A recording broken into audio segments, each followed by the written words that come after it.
સાચી વાત, બેદરડકની ટીમ આજે વીરપુર ખાતે પહોંચી ગઈ છે અને આજે તમે સાઇટ દેખી રહ્યા છો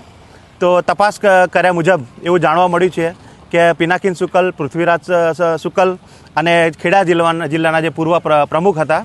મુકેશ શુકલની આ જમીન જે છે કે સોસાયટીનું જે નિર્માણ થઈ રહ્યું છે તેવું સામે આવ્યું છે। હવે મુદ્દાની વાત એ છે કે આ જે સોસાયટી પાછળ બની રહી છે અને જે પાછળ જે તમે વિઝ્યુઅલમાં જે દુકાનો જોઈ શકો છો એ દુકાનોની આગળ પહેલાં એક મોટો કોતર હતો અને કોતરમાંથી નદીનું એ પાણી જે છે પાણી નદીમાં જતું હતું અને જેની જે ભાગ જે છે એ ટોટલ જો અંતર ગણીએ તો 40 ફૂટ જેટલું અંતર છે। તો જો ભવિષ્યમાં આ કોતર જો ખોલવામાં આવે અને જે ફરિયાદો અત્યારે ઉઠી રહી છે એ પ્રમાણે જો કોતર ખોલવામાં આવશે તો જે લોકો રોકાણ કરવાના છે અને જે લોકો રોકાણ કરી ચૂક્યા છે તો એ લોકોને જવા માટેનો રસ્તો ક્યાંથી આવશે એ સૌથી મોટો સમસ્યાનો વિષય બન્યો છે। અને આ જે પ્રકારે ભ્રષ્ટાચાર કરીને આખી કોતરને દબાવી દેવામાં આવે છે અને એક નાનકડું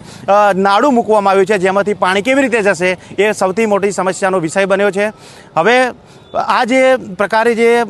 જે કોતરનું જે પાણી અહીંયાથી જતું હતું એ જગ્યા છે જગ્યાને સંપૂર્ણ રીતે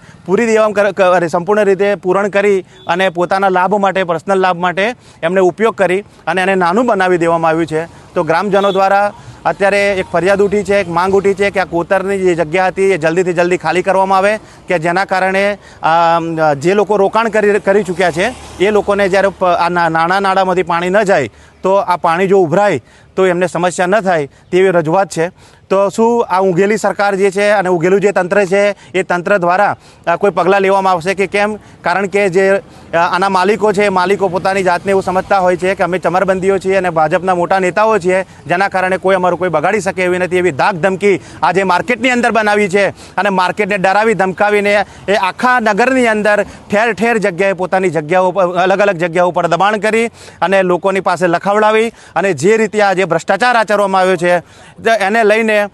સૌથી મોટો સવાલ પેદા થયો છે અને આજની તારીખમાં પણ કોર્ટમાં 25થી વધુ એમના કેસો ચાલી રહ્યા છે। તો શું ભવિષ્યમાં આના વિરોધમાં જે કોઈ પણ વિરોધ ઉઠાવશે એના પર પણ શું આ લોકો પોલીસ ફરિયાદ કરાવશે કે મારઝૂડ કરશે એવો અત્યારે જનતામાં એક પ્રકારનો પ્રશ્ન સળવડી રહ્યો છે। તો